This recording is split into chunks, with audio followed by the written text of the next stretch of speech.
anything unless I decide to use excessive strength and force where we would be, frankly, unstoppable. But I won't do that. Okay? Now everyone's saying, oh, good.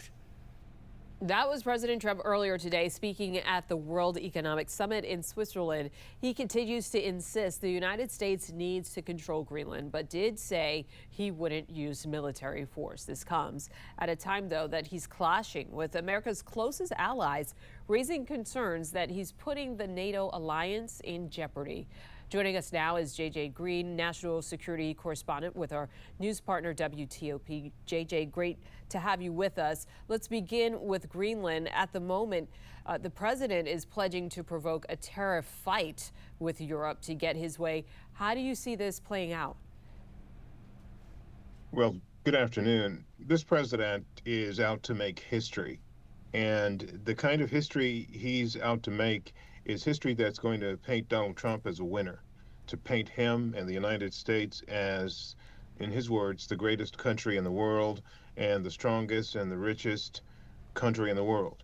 And in order to do that, there are some things that he needs or feels that he needs to do, including making sure that Greenland becomes a part of the U.S. And he's used an array of factors to try to justify this, going back in history, talking about other efforts and also talking about what the U.S. has done in history and how the U.S. has protected and what the U.S. did for Europe and Greenland, Denmark, and the world. And all of this seems to revolve around him getting his way. And so if he needs to use tariffs to try to get his way, then he will probably try to do that. He will probably use tariffs to try to get his way. If he needs to use military force to get his way, he will probably try to do that.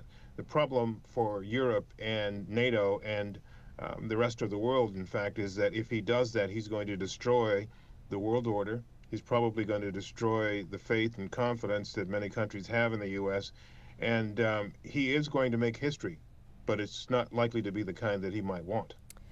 Well, you point to some really important things, but the president doesn't necessarily see it that way because President Trump has called America's reliance on NATO unreliable, saying their allies aren't partners that they can count on, the United States, that is.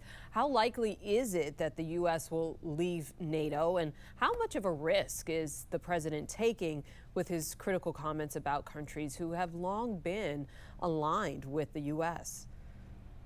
Well, first and foremost, to set the record straight, anyone that is asking this question about whether or not NATO would come to the U.S.'s aid, all they have to do, if they were around, is go back to September 11th, 2001. And for those who weren't, check the history books, because Article 5 was declared that day. NATO responded that day when Al-Qaeda attacked tried to attack 3 American cities. And eventually they ended up killing more than 3,000 people, and many more have continued to die. And it was NATO that came to the U.S.'s aid that day, every single country. So there's that question cleared up. That is what NATO has done to come to the U.S.'s aid.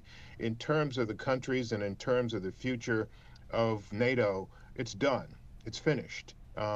What the president is proposing right now with the Board of Peace that he's essentially put forward, it would replace NATO, it would replace the United Nations, and a part of the reason for it is because he believes it's not effective.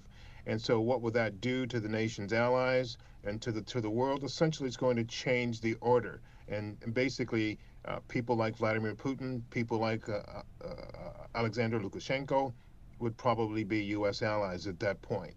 What we're looking at right now is a very difficult situation for Europe to swallow. But NATO will be fundamentally changed. I think at this point it's already begun that metamorphosis. The problem that they face right now is not what to do at Davos. The question is what to do after Davos, because President Trump says things, changes his mind, and he has the right to do that.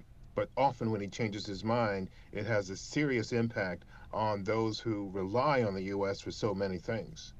All right, a lot to follow there, and we'll be keeping an eye. WTOP's J.J. Green, thanks for joining us.